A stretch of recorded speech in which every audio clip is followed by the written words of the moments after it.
Hi, Sue Forde here, running for state representative. During the last legislative session, a supplemental increased budget for transportation was passed at a total cost to taxpayers of $17 billion. Democrats unveiled their Move Ahead Washington transportation package in the middle of the session without consulting Republicans. Their initial package included a controversial export fuel tax, which drew strong opposition from House Republicans, state lawmakers, and governors in other states. Facing pressure, Democrats removed this controversial funding source and opted instead to raid the Public Works Assistance account. The majority party kept other fee and tax increases in their proposal. Mike Chapman voted along straight party lines for this package. What did the $17 billion Move Ahead Washington from Mike Chapman and his majority party buy us? Here are a few of the projects that will be funded. $3 billion for public transportation, $2.4 billion to fund fish passage barrier removals, and close to $1 billion to build 4 new hybrid electric ferries, for starters. Nowhere is there much needed repair for our roads. And if you've been out to the west end of our district, you'll see just how badly that's needed. I hear from truckers that it's dangerous in spots.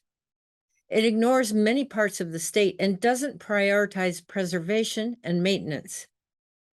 Chapman and his party want us out of affordable cars and into all new and expensive electric vehicles, or EVs, within 8 years. EV batteries have multiple problems, including environmental disposal and fire hazards. Batteries are very expensive, from $4,000 to $20,000.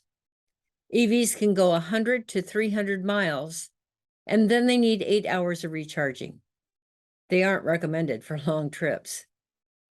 The Democrats call this, quote, a turning point in transportation policy for Washington, with historic investments in climate mitigation, preservation and maintenance, public transportation, and pedestrian safety.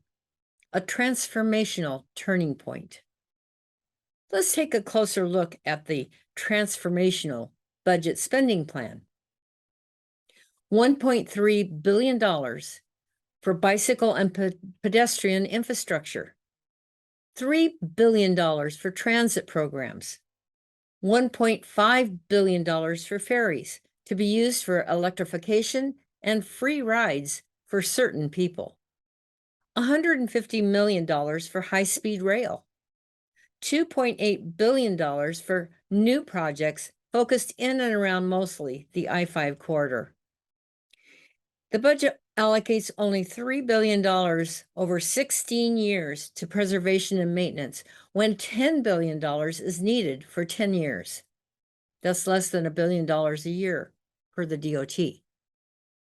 All this without any input allowed from the minority Republican Party. Mike Chapman, of course, voted party line for this bill. The cost to you for this transformation? Increased fees up to 400%, including higher license fees and identification fees. Your price of the gas pump will be going up in January too, after the elections are over, by approximately another $1 per gallon.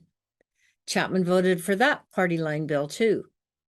Let's take a look at a different transportation budget bill, one written by the minority party. The House Republican plan did not include any fee or tax increases. Called the REAL Act, it would have kept promises to complete projects already on the books, funded new innovations for our transportation system, and wouldn't raise taxes or fees on anyone or anything. The majority party wouldn't let it see the light of day. Let's remember the difference in these two budgets. And remember when you mark your ballots. Do we want more spending, more taxes, more regulations?